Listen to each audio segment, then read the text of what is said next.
Imagine being engineered from the blood of a dead, rebellious god for one single purpose. Right, just to serve as a cosmic middle manager's intern? Exactly, just turning the gears of the universe in this state of endless manual labor until the day you die. It's bleak. It really is. And that wasn't just some dystopian fantasy for an ancient Babylonian.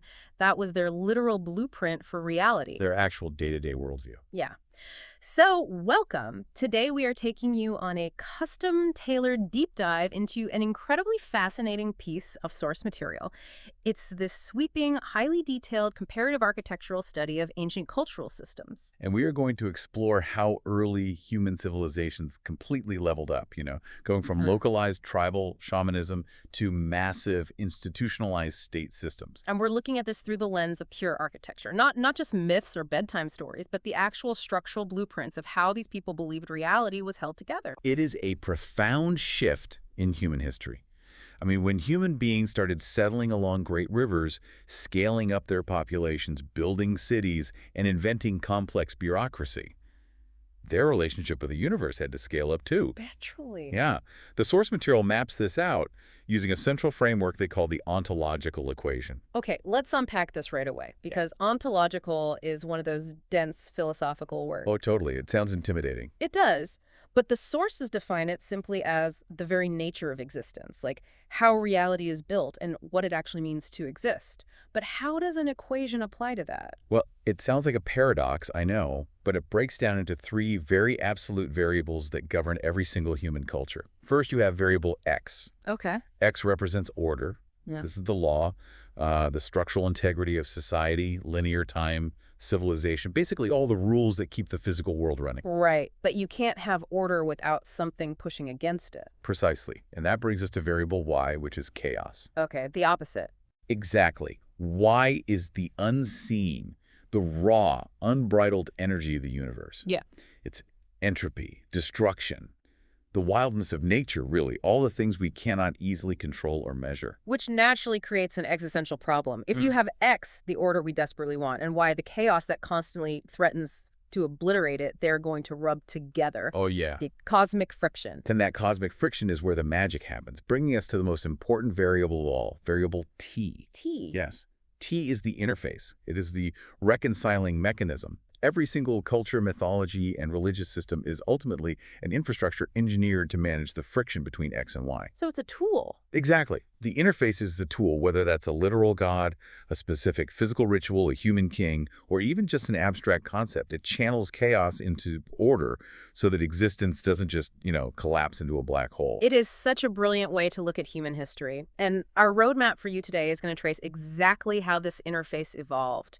We're going to start in the violent, highly bureaucratic machine of ancient Babylon. A very intense place. Oh, absolutely. Then we are explicitly going to transition to what happens when a society is built on a perfectly reliable, elegant foundation like ancient Egypt. Right. A totally different ecosystem. Exactly.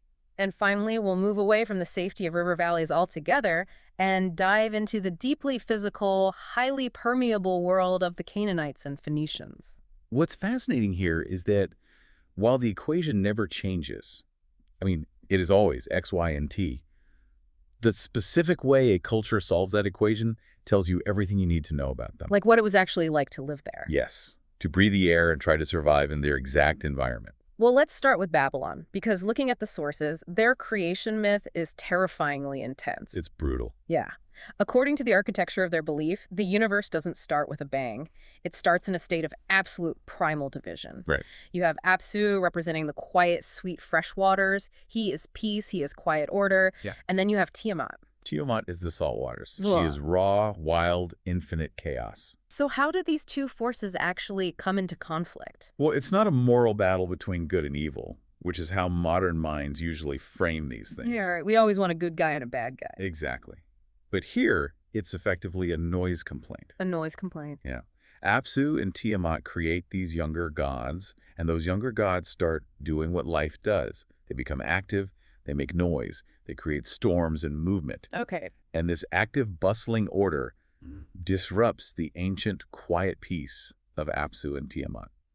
The older primal forces just want to sleep. So they decide to wipe out the younger generation to get some peace and quiet. Wow. Yeah, that is what forces the ontological struggle. The friction between existence and non-existence is very literal here. So the younger gods are basically throwing a cosmic house party, and the ancient primal forces are coming upstairs to shut it down violently. That's a great way to put it. So who steps up to stop them? This must be where the Babylonian interface variable T comes into play. Exactly. The leader of these younger, active gods is Marduk. And Marduk's solution to the terrifying chaos of Tiamat is not peaceful negotiation. I'm guessing not. No, it is absolute catastrophic violence. He battles Tiamat, defeats her, and then violently cleaves her chaotic saltwater body in two. Oh, wow. Yeah. And from the severed halves of her monstrous body, he physically constructs the heavens and the earth. I mean, if we map this to our framework, the Babylonian worldview really snaps into focus. X is the laws of civilization, urban construction, meticulous measurement. Right. Y is Tiamat, that ancient, terrifying chaos. So T, the interface, has to be Marduk. Yes. Marduk channels chaos through the violent imposition of civilization. In the Babylonian reality, existence itself requires the active cleaving of chaos. You can't just talk it out. No, you cannot negotiate with nature. You have to force the world into order through sheer brutal power. I was reading through how this translates directly into how they built their society, and it is fascinatingly grim. Grim is the word for it. Yeah, our sources detail this incredibly rigid cosmic hierarchy. It is a literal pyramid of authority. At the very top, you have Anu, the theoretical sovereign of heaven, and Enlil, who is the practical executor of that authority. They are the executive board, the Oh. upper tier of cosmic management. Right.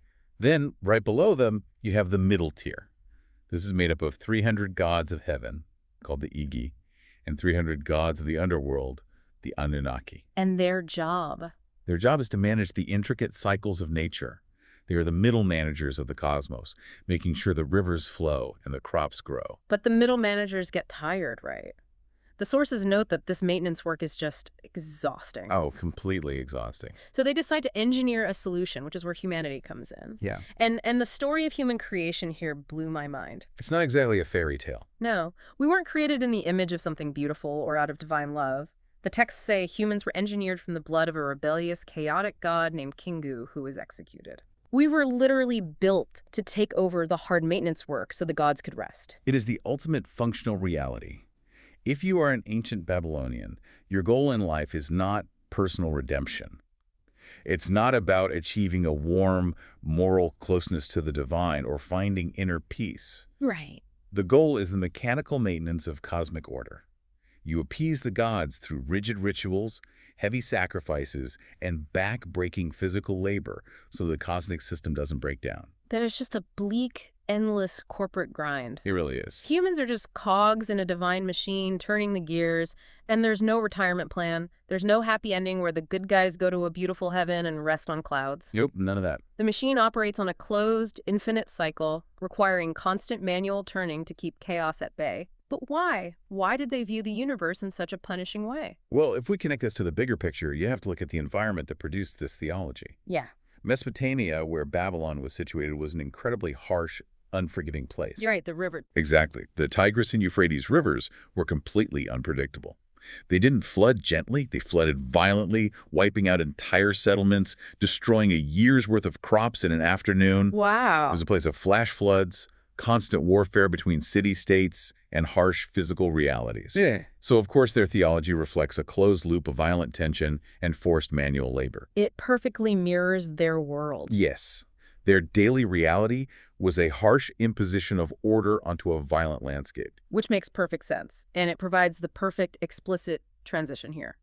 If Babylon's harsh environment forced them to view the universe as a machine requiring constant manual labor to survive, what happens to a society's worldview when nature actually cooperates? That is the million-dollar question. Right. What happens to the ontological equation when you live on a perfectly reliable cyclical river? Well, you get a completely different interface. You get a system built entirely around quiet emergence and precise balance. You get ancient Egypt. The contrast in the source material is staggering. In Egypt, creation isn't a bloody battle with a saltwater monster. Not at all. It is almost silent. Yeah, the universe just rises from this formless, peaceful, primeval ocean called none, And then the creator god, Autumn, simply appears all by himself on the first mound of Earth, which they called the Ben. Right. There's no cleaving of bodies. Yeah. He creates the forces of the universe through self-action and speaking things into existence. The cosmic mapping here is just beautiful in its symmetry. In Egypt, variable X order is called Ma'at. But Ma'at isn't just a god you pray to, it is a fundamental law of physics. Yes, it means truth, justice, cosmic balance, and the incredibly reliable, cyclical rhythm of the Nile River itself. And variable Y chaos is Isfet. Exactly. Isfet is disorder, falsehood, the dry desert that constantly threatens to swallow the fertile riverbanks. It's also personified by the dark serpent Apophis. Oh, the one who battles the sun god. Yes, he battles Ra every single night Yeah. in the underworld to try and stop the sun from rising. So the friction is a daily cyclical struggle to keep the sun moving and the river flowing. So who manages that friction? What is variable T in Egypt? In Egypt, the interface is twofold. First, you have the pharaoh. Okay. A pharaoh is not just a king. He is a living, breathing, divine interface on earth, biologically and spiritually tasked with preserving Ma'at against Isfet. Wow. But on a cosmic level, the interface is the scales of justice. The entire Egyptian pantheon operates as a hierarchy of cosmic counterweights. How does that counterweight system work in practice, though? Think of it like a perfectly balanced mobile hanging over a crib. Ra, the sun, is the supreme architect and king of the system. Beneath him, you have stabilization nodes. Like the other gods. Right. Osiris handles the mechanics of death and resurrection. Isis provides the magic and protection that bind the system. Horus is the living king who achieves victory over chaos. They don't exist to violently impose order like Marduk. They exist to keep the great cosmic scales perfectly level. Here's where it gets really interesting for me. I was looking closely at the sources regarding the Egyptian pantheon, and they mentioned the god Set. Ah, Set, yes. Now, Set represents chaos, the desert, and violent storms. In almost any other mythology, that would make Set the ultimate villain, the devil figure to be destroyed. Sure, that's the common assumption. So is Set just the bad guy in Egypt? Or am I missing something about how they viewed chaos? This raises an important question, and it's where Egyptian theology is incredibly sophisticated. Because Set is not pure evil. He's not. No.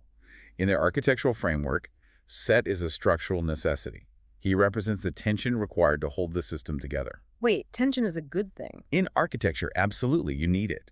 Set is structurally bracing against Thoth, who is the god of wisdom, measurement, and calculation. Oh, heck. Think of a suspension bridge. Sure. Without the aggressive pulling tension provided by Set's chaotic energy, Thoth's calculations would have nothing to measure against. The cables would snap, and the physical world would simply collapse. That makes so much sense. Chaos in the Egyptian system is a load-bearing wall. It's not something to be eradicated. It's a necessary counterweight. That completely flips the script on how we usually think about chaos. It's not a monster to be slaughtered. It's half of the architectural support. Precisely. And this brings us to the human duty in Egypt, which is entirely different from the Babylonian cog in a machine mentality. If you aren't just turning a crank to keep the gods rested, what is your job as a human in Egypt? Your job is to live a mathematically straight, perfectly just life, to preserve this macrocosmic balance. You are maintaining Ma'at through your daily actions, your honesty, your fairness. Okay. And the ultimate test of this comes at the end of your life, hearing the judgment of Osiris. The weighing of the heart. The imagery of this in the sources is so vivid.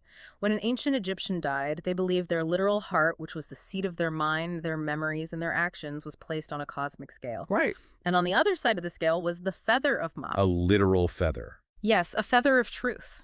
If your heart was lighter than or equal to the feather, meaning you lived in perfect balance and truth without the heavy burden of sin, you entered the eternal fields of Aru. You won eternal life. Right. But if your heart was heavy with Isfet, with injustice and chaos, the scale tipped.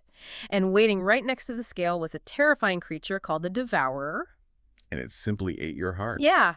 You didn't go to hell. You were just deleted from the system entirely, non-existence. What's fascinating here is how they viewed death itself. In Babylon, death is just the breaking of a tool. You throw the broken cog away. Right. But in Egypt, death is managed as an integral part of the system. It is a highly optimized transition condition. It is not an error state or a tragedy that breaks the universe. Chaos and death are built into the cycle, managed smoothly, just like the flooding and receding of the predictable Nile. Okay, so we've seen two massive river empires now. Babylon's interface was a violent machine demanding labor, born from violent floods. Egypt's interface relied on top-down macro balance maintained by the pharaoh and the scales, all made possible by the incredibly predictable, reliable Nile River. Two rivers, two completely different systems. Exactly. Which requires an explicit transition to our final group. Because this makes me wonder what happens to a civilization's worldview when they leave those comfortable, reliable river valleys altogether. It's a game changer. What happens when human beings migrate to the Levant? It's a rocky land where survival completely depends on the unpredictable, terrifying chaos of rain and storms. The entire ontological system has to shift to survive. The interface stops being a bureaucratic scale or a corporate machine. It becomes an active, physical, desperate struggle. We are talking about the Canaanites and the Phoenicians. The environment in the Levant is just brutal compared to the Nile. You aren't relying on a river that floods like clockwork the same time every year. You are staring up at the sky, waiting for rain. And praying it comes. Right. If it doesn't rain, your crops fail and your entire civilization starves. If it storms too hard, you drown. It is pure existential vulnerability. It really is. And their theology maps this dread perfectly. The sources detail two massive threats in their cosmos. First is Mot, the god of death, desolation, the underworld, and extreme, scorching dryness. And then there is Yem, the god of the wild, chaotic sea and destructive flooding. Those two figures perfectly encapsulate variable Y, chaos. They are the constant looming threats to existence in the Levant. And the only thing standing between humanity and annihilation is variable X, order. Right. In this specific system, order is embodied by Baal. Baal is the god of rain, the storm, and fertility. He is the one who ensures the promised cycle of seasons. He guarantees that agriculture flourishes. But unlike Ra or Marduk, Baal isn't a distant, safe king sitting comfortably on a throne somewhere. He is highly vulnerable. Very vulnerable. He is locked in a violent, dramatic annual cycle. The myth goes that every single year, Mot, the god of dryness and death, actually defeats and kills Baal. Mot drags him down to the underworld, and when that happens, summer drought hits the land, the crops die. Order is literally defeated by chaos every single year. It's a terrifying moment in their cosmic calendar. To bring order back, Baal's warrior sister, the goddess Anat, has to step in. She takes over. Yeah, she furiously attacks Mot, cleaves his body apart, grinds him up, and manages to resurrect Baal. When Baal returns from the underworld, the autumn rains return and life begins again. It is an anxiety-inducing cycle of literal life and death every single year. So if the gods are constantly dying and coming back to life, how do the Canaanites manage this friction? What is variable T, the interface, for a people so dependent on the sky? According to the sources, the ultimate interface is El. L. Okay. Yeah. El is described as a quiet, elderly, distant father god who sits at the source of the hidden rivers. He is paired with Ashra, the mother goddess who represents the tree of life and earthly vitality. So what does L do? Well, El doesn't fight the battles. He acts as the final arbiter. He holds the cosmic framework together and essentially oversees this violent, cyclical struggle between his children, Baal and Mot. And this is where humanity's role completely shifts again, doesn't it? Oh, dramatically. In Babylon, humans were passive laborers, just digging ditches. In Egypt, they were trying to live a quiet, straight life to avoid tipping the scales. But in Canaan, humanity is heavily, actively participating in the cosmos. Yes. They are not spectators to the fight between Baal and Mot. Their explicit religious duty is to awaken the forces of nature to help Baal defeat death. This is where we need to explain the mechanics of how they actually did this, because they utilize a concept known as sympathetic magic. Right. The belief is that the physical world and the divine world mirror each other. If you want the heavens to act a certain way, if you want them to release the rains and fertilize the earth, you have to act out that fertility on the ground first. And the physical conduits they use to achieve this sympathetic magic are wild. Yeah. They didn't just sit around reading sacred texts or offering quiet prayers in a sterile room. Not at all. The sources describe highly physical, concrete rituals. They engaged in physical fertility rites. There was sacred sex in the temples. They planted massive green Asherah trees right in the earth next to their altars. Wow. They were actively sanctifying the primal, physical expressions of chaos, reproduction, and vitality. They believed that by generating biological and physical energy on earth, they were giving Baal, the power he needed to rise from the underworld and bring the rain. So they viewed these rituals almost like physical infrastructure. It's like a lightning rod, right? Exactly like a lightning rod. They weren't just praying to a distant sky. They were building biological, physical interfaces right in the dirt. They were acting as conduits to literally pull heavenly abundance down to the earth. They had to act it out physically, sweat and all, so the universe would respond physically. That lightning rod analogy is spot on. They were grounding the divine energy. And the sources note something absolutely crucial here, a historical pivot point they call the Great Divergence. Hold on, I want to make sure we underline this because this feels like a massive paradigm shift in human history. It truly is. The Canaanites sanctified this direct, physical, primal expression of chaos variable Y. They put it in the dirt, in the trees, in the physical body. But later on, Judaism, which emerged in that exact same geographic region and dealt with the exact same unpredictable environment, would take a completely different path. Okay, how so? Early Judaism rejected those external physical expressions of chaos and fertility. They cut down the Asherah trees. They banned the temple fertility rites. So where did all that intense existential friction go? I mean, they still needed rain. They still needed an interface. They internalized it. They moved that energy, that desperate need for connection and order into the soul. They moved it into internal faith, into the concept of the Holy Spirit, into obedience to a written law. The friction moved from the dirt and the physical temples into the human heart and the texts. That is profound. The hardware of the interface completely changes from a sacred tree in the dirt to an internalized moral law, even while the underlying equation of surviving in a harsh world stays exactly the same. Precisely. The variables of order, chaos, and the interface never change. Just the nouns and the technologies we plug into them. So to bring this all together for you, our listener, we've just traveled through 3 radically different ancient realities, all trying to solve the exact same problem of existence. Right. We started in Babylon, where the harsh floods of Mesopotamia forced them to manage the friction between order and chaos through a violent bureaucratic machine. Yeah. Their interface demanded endless, grueling human labor just to keep the gears of the universe turning. Then we look at Egypt, where the reliable rhythms of the Nile allowed them to manage that friction through a beautifully optimized architectural system of moral and cosmic balance.